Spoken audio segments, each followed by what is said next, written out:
ప్రభు అయినటువంటి యేసుక్రీస్తు నామములో ప్రియ దేవుని పిల్లలైన మీ అందరికీ కూడా శుభాభివందనాలు తెలియజేసుకుంటున్నాను.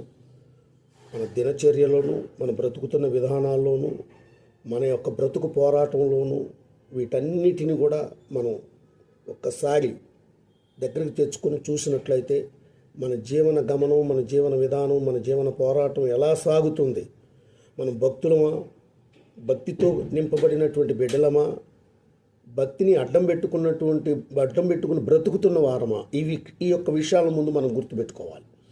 ఇక్కడ మనం మన జీవన విధానాన్ని మనం ఒక్కసారి గమనించాలంటే ఒక్కసారి మనము ఒక పళ్ళు వ్యాపారిని మనం గుర్తుపెట్టుకోవాలి.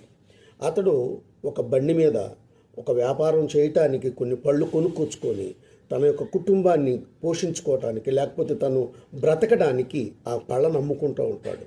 ఆ పళ్ళు ఆ బండి మీద పెట్టుకున్నప్పుడు ఆ బండి మీద